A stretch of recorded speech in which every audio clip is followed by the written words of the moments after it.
Hello, मेरा नाम रोशन सिंह है और मैं एनजीओ गुरुकुल कैलाश का फाउंडर हूँ। प्लस नॉर्मली ये एनजीओ चालू करने के पीछे मेरा एक ऐसा मोटिव था कि आज अपने लिए तो हर कोई जी लेता है, पर अपनों के लिए जीना ज़्यादा इम्पोर्टेंस रखता है। तो इसी चीज़ को लेके मैंने एक मेरे गुरुकुल कैलाश का लेके कारवा चालू किया है मैंने, जिससे बहुत सारे लोग जुड़ चुके हैं मेरे साथ में। काफ़ी चीज़ों को लेकर हम लोग काम करते हैं, जैसे डोमेस्टिक वायलेंस हो गया, वुमेन एम्पावरमेंट हो गया, चाइल्ड लेबर हो गया, सीनियर सिटीजन्स हो गए, देन बहुत सारे पेशेंट्स वगैरह होते हैं जिनको टाइम पे ऐड नहीं मिलता, बाकी की चीज़ें नहीं होती। तो इन सारी चीज़ों के लिए हम लोग काम करते हैं। 25 जून 2002 को मेरी डैडी की डेथ हो गई डॉक्टर्स की नेग्लिजेंस की वजह से,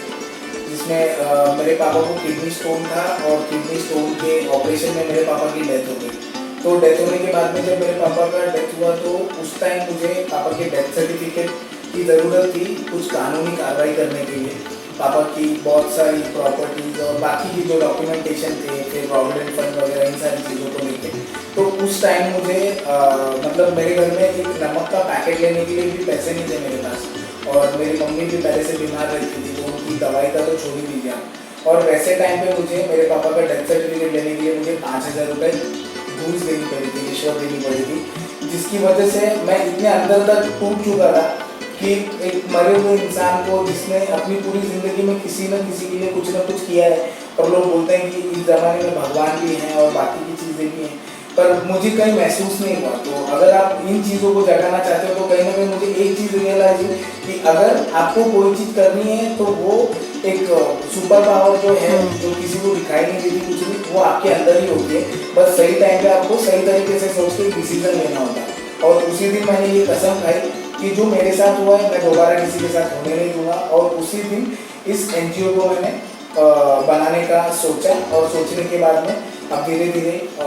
ये सारे काम करते करते मैं एक लेवल तक आ चुका हूँ, जहाँ से मतलब जहाँ पे मेरे साथ में ऑल ओवर इंडिया के करीब 2.5 से 3 लाख मेरे फॉलोअर्स हैं, मेरे वॉलेंटियर्स भी हैं, काफ़ी जगह मेरी एक्टिविटी भी चल रही है। तो इस तरीके से मैं काम करने लगा। नॉर्मली जब ये एनजीओ मैंने चालू किया तो इसके पीछे मेरा सबसे बड़ा मोटो एक ही था कि लोगों में पोटेंशियल हर टाइप की भरी हुई है, पर प्रॉब्लम ये हो जाता है कि अगर आप कहीं किसी को देखने जाओगे या फिर किसी लोगों से मिलने जाओगे, या फिर बोलते हैं ना कि बिना मुफ्त की चीज़ हर कोई बांटता है, और मुफ्त की चीज़ मतलब आज के ज़माने में सिर्फ बातें होती हैं। तो उन चीज़ों से अलग हटके और बाहर निकलने के बाद में हमें एक चीज़ अगर करना है तो हमारी सोसाइटी को बहुत सारी चीज़ों से रूबरू कराना है जो चार दीवारी में रह के होता नहीं है। और सबसे बड़ी बात, अगर किसी को कुछ मैसेज देना हो या कुछ करना हो तो मैं एक ही चीज़ बोलूँगा कि जब तक आप किसी चीज़ को एक्सेस नहीं करोगे तो आपको पता नहीं चलेगा कि उसका रिजल्ट क्या होगा, या पॉजिटिव हो या नेगेटिव हो। जब तक आप उसमें फेलियर जब तक आपके पास आएगा नहीं, तब तक आप पासिंग के सोल्यूशन ढूंढोगे नहीं। तो यही मैसेज देना चाहूँगा मैं पूरी सोसाइटी को, पूरे नेशन को, कि कोई भी चीज़ है, अगर कोई कुछ करने की बात करता है या जिद करता है तो एक बार आप उसे करने दीजिए। जिसके अंदर सबसे बड़ी जिम्मेदारी फैमिली की होती है कि हम जब कुछ करने जाते हैं तो ये अच्छा है, ये बुरा है, ये पहले बोल के डरा देते हैं, वो करने दीजिए उनको, क्योंकि उनकी भी कुछ रिस्पॉन्सिबिलिटी है जिससे वो पीछे नहीं हटना चाहते हैं। बस एक ही चीज़ है कि जनरेशन गैप होने की वजह से शायद उनकी सोच में कुछ फर्क होता होगा, जो आप लोगों को समझना है और उनको सपोर्ट करना। हाँ, सिंपल मेरा मेरे लाइफ का एक ही गोल है कि जीने के लिए तो हर किसी के लिए जीने की कोशिश करता है और सोचता है, पर मेरा ऐसा है कि जिस दिन मैं इस दुनिया से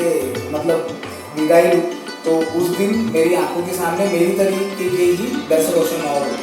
जो मैंने काम पूरा करने का बीड़ा उठाया वो कुछ हद तक पूरा हुआ होगा, ऐसा मैं सोच के, और वही मेरा सेटिस्फैक्शन होगा। नॉर्मली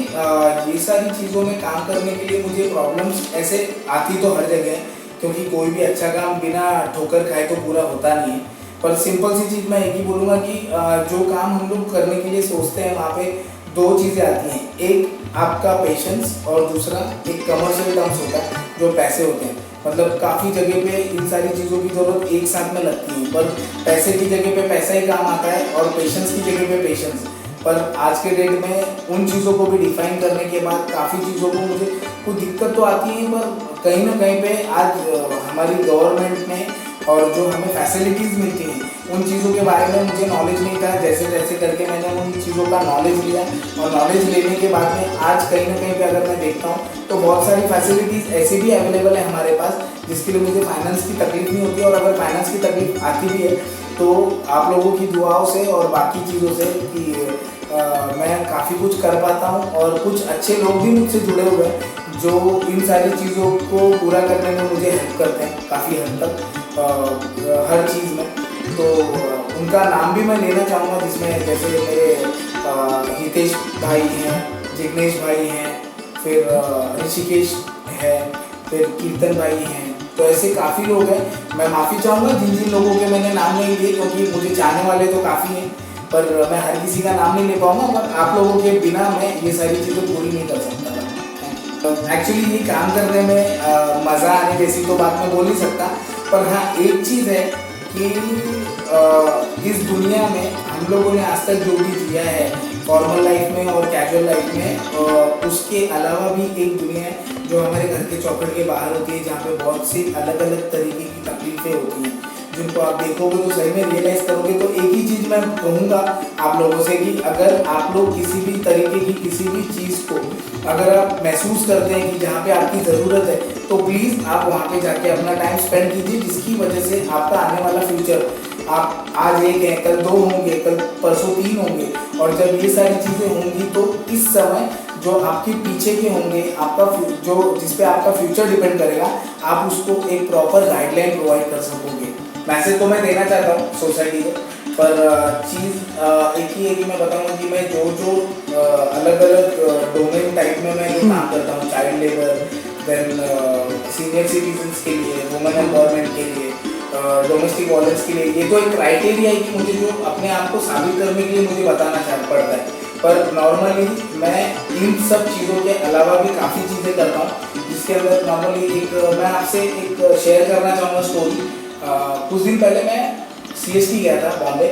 और वहाँ से जब मैं लौट रहा था तो लौटते वक्त मुझे घाटकोपर स्टेशन से सडनली एक बच्चे की जोर जोर से चिल्लाने की आवाज़ आने लगी और आवाज़ आते आते मैंने उस आवाज़ को डिटेक्ट किया और कहाँ पे जो बच्चा था वो वहाँ पे मैं पहुँचने के बाद में देख रहा था तो उसके साथ में 3-4 लोग ऐसे टाइप के थे कि उस बच्चे को मतलब जिस तरीके से उनकी पकड़ थी उस बच्चे को हैंडल कर रहे थे और वो हैंडल करना देख के ही मुझे कहीं ना कहीं पे फील हुआ कि बच्चे के साथ में जाती हो रही है। और जब मैंने देखा तो उस बच्चे के जो वर्डिंग्स थे वो बिहार के मधुबनी साइड के थे जो एक अलग तरीके की लैंग्वेज होती है जो मैं समझ सकता हूँ। और वो बच्चा उस समय मधुबनी के लैंग्वेज में बोल रहा था कि मेरे आंखों में कुछ डाल दिया मुझे दिख नहीं रहा है और ये लोग मुझे बेचने के लिए लेके जा रहे हैं। तो सिंपल सी चीज़ है बच्चे की आवाज़ आने के बाद में उस बच्चे को मैंने फाइंड आउट किया। फाइंड आउट करने के बाद उस बच्चे के जब करीब गया मैं तो करीब जाने के बाद में वो बच्चा एक मधुबनी की लैंग्वेज में मधुबनी एक एरिया है बिहार में और वो लैंग्वेज में बात कर रहा था कि मेरे आँख में कुछ डाल दिया मुझे कुछ दिख नहीं रहा है और ये लोग मुझे बेचने जा रहे हैं मुझे बचाओ। पर ये लैंग्वेज किसी को समझ में नहीं आ रही थी और जो मैंने